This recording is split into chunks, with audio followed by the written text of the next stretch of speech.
Bro, I feel so lazy all the time. Could you help me? You bet I fucking can. Banana domo jiggle jiggle, big four.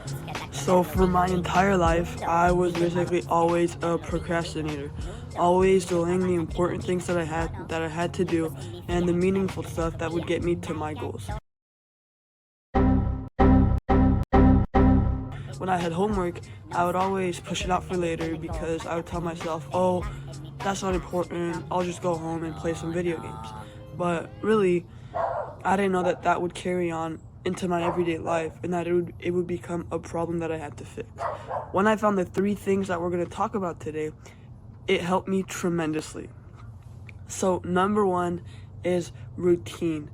With this template that you can customize because it's your routine, you do whatever you want, you can set daily activities which you're going to follow and that will keep your procrastination in check.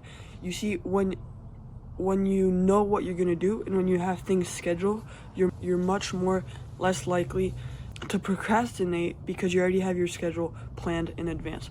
So I follow a routine every day. I don't have it written out on paper because I literally it's so ingrained into my daily life that I just know what I'm doing at every single time, at every single day. So I don't procrastinate things.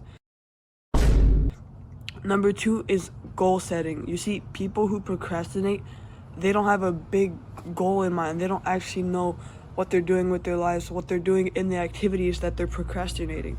So you see, my big goal right now is to grow the YouTube channel.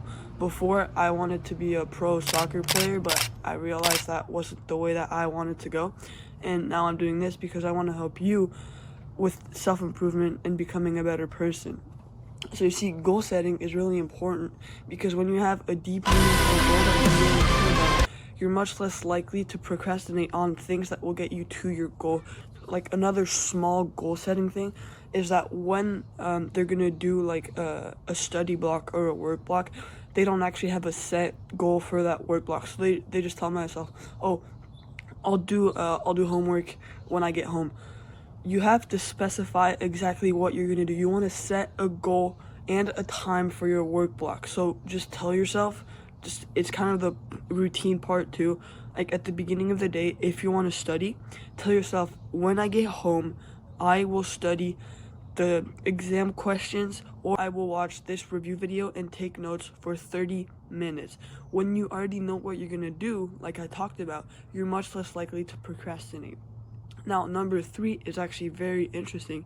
It's dopamine. So in another video I made, I said that dopamine was actually the molecule to happiness and pleasure, but I was actually wrong on that. So I watched the Andrew Huberman, you know, the podcast he had. You probably know who I'm talking about. I'll pull up an image of him. So he said that dopamine was actually oftentimes mistaken for the pleasure and happiness molecule, which was my mistake. And it's actually the molecule of motivation. You see, when your dopamine levels are high, you are very motivated. So dopamine doesn't actually come from the act of doing something. Your dopamine doesn't actually rise when you eat junk food. It rises in the pursuit of junk food. So imagine like back in the old days, like 10,000 years ago, hunters would go out and hunt and their dopamine would slowly rise because they're in the pursuit of food. They see the deer, the dopamine keeps on rising. They kill the deer, the dopamine keeps on rising. They eat the deer, and the dopamine slowly starts to drop because the dopamine actually comes from the pursuit and motivation of something rather than the act of actually doing the thing. So this is very important. You can use dopamine tools, which I'm going to talk about, to stop procrastinating. So your dopamine baseline. So your dopamine baseline is the average level of dopamine circulating in your body at all times. So people who have a low dopamine baseline are not very motivated. They're not very joyous or happy. That's how you can think of it. But people with high levels of dopamine are much more motivated and happy throughout their day-to-day lives. So how can you raise that dopamine baseline? Well, your dopamine baseline depends on previous peaks of dopamine.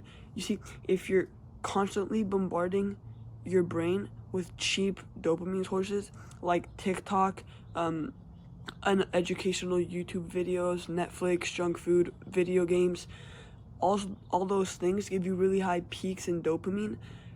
But when you have a peak in dopamine, your dopamine actually goes up, and then it has to go down below the original baseline. So you see, you eat the junk food, you feel really, really good, and then it goes down, but below what it was before you were chasing the junk food. Does that make sense? So you can start to get an idea of where I'm going with this. When you're constantly bombarding your brain with dopamine, your baseline is progressively getting lower and lower because you're getting really, really high peaks, and then your dopamine is going all the way down. So because you're constantly going like this, your baseline is slowly dropping. So to get your baseline to a high level, which will get you to a high motivational level, which will stop you from procrastinating, you have to cut out cheap dopamine sources. So stop eating junk food, stop watching so many TikToks, and if you're gonna watch videos like this, which are long form educational. Now I know this is like, I don't know how long it's gonna be, 10 minutes, 7 minutes, I'm not sure, but watch like long podcasts, and don't always spam your brain with pointless dopamine sources, because your baseline is constantly dropping, and so your motivation is constantly dropping, and then you're like, well, why am I procrastinating? I don't feel motivated, I don't feel this. It's because your dopamine baseline is so fucking low. Alright, check out these 2 videos, and cheers, bro.